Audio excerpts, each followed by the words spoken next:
Film ఇండస్ట్రీలోకి మీరు కొత్తగా ఎంటర్ అయినప్పుడు జనరల్గా ఫ్రెషర్స్ని సీనియర్స్ కొంత చులకనగా చూడడం అనండి, కొత్తగా ఎంటర్ అయ్యారా అని అనుకోవడం అనండి, అది లేడీ అయినా విమెన్ జెంట్ అయినా ఎవరైనా సరే. అలాంటి టైంలో మీరు ఏమన్నా మిమ్మల్ని అలా తక్కువ చేసి మాట్లాడిన వాళ్ళు ఎవరైనా ఉన్నారా? అప్పుడు తక్కువ చేసి మాట్లాడడం ఉండదు అండి, it depends on the situation. It's situation. ఇప్పుడు ఒక 10 మంది తెలివైన వాళ్ళు అందరూ మాట్లాడుతున్నప్పుడు వాళ్ళు మాట్లాడే కాన్వర్జేషన్ మనం వెళ్ళాలి అంటే మన క్యాడర్ అడ్డొస్తుంది. Exactly correct. సో వాళ్ళు కూడా మన మీద అటెన్షన్ పే చేయలేరు. ఇప్పుడు ఇంట్లో మీరు మీ పాప బర్త్డే బిజీగా ఉన్నారు, ఏ పని మనిషి వచ్చి సార్ మా ఇంట్లో బాధగా ఉందండి అది ఇదంటే ఉండమ్మా నేను నా బిజీలో నేనుంటే అంతే జరుగుతుంది తప్ప there is no ill treatment అండి. ఇల్ ట్రీట్మెంట్ అనేది మనం తీసుకుంటాం. ఇప్పుడు మీ బిజీనెస్ని నేను ఇల్ ట్రీట్మెంట్ ఇక్కడ తీసుకుంటాను. మేడం బిజీగా ఉన్నారు నేను ఎందుకు డిస్టర్బ్ చేయాలి నేను ఆలోచించాను. ఎంతసేపు నా పని నేను చెప్పేసుకుందాం, నా బాధ నేను బయటపడిపోదాం, నా వర్క్ నేను చేసేసుకుందాం అనుకుంటాను తప్ప వాట్ యువర్ సిచ్యువేషన్ ఎక్కడ ఉన్నారనేది నేను ఆలోచించను. దాన్నే మనం ఏంటంటే వాళ్ళు ఇల్ ట్రీట్మెంట్ ఇస్తారు. ఎందుకు ఎవరు ఇల్ ట్రీట్మెంట్ ఇవ్వరు? నేను అసలు బ్రహ్మానంద గారు చాలాసార్లు చెప్పారు there is no ill treatment. మనం తీసుకునే విధానం బట్టి మనకు ఉంటుంది. ఫిల్మ్ ఇండస్ట్రీలోకి మీరు వచ్చిన తర్వాత మీరు నేర్చుకున్న విషయాలు ఏంటి? నేను నేర్చుకున్న విషయాలు ఏంటంటే ఆయన దగ్గర నాకు ఎక్కువ ఇన్స్పిరేషన్ ప్రభాస్ గారండి. ఎందుకంటే ఆయనకన్నా వయసులో నేను పెద్దవాడిని.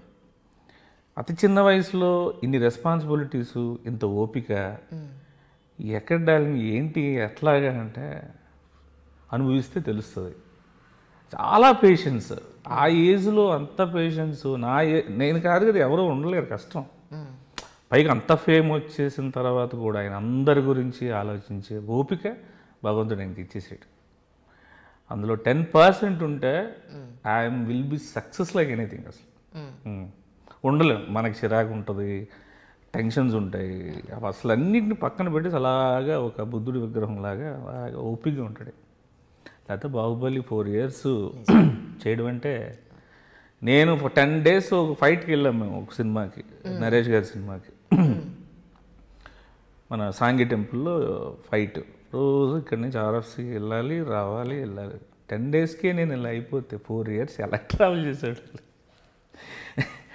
ఆర్ఎఫ్సీ వెళ్ళి వచ్చి 4 years అంటే మాటల అంత పేషెన్స్ ఆయనకి. అంతే అంటే వర్క్ బాగా మనం ఎంజాయ్ చేయగలిగితే ఆ పేషెన్స్ వస్తుందని నా నమ్మకం.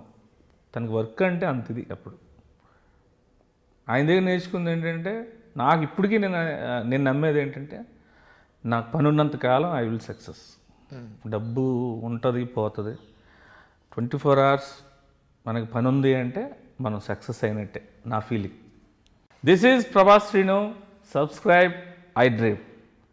Your dream, my dream is I dream.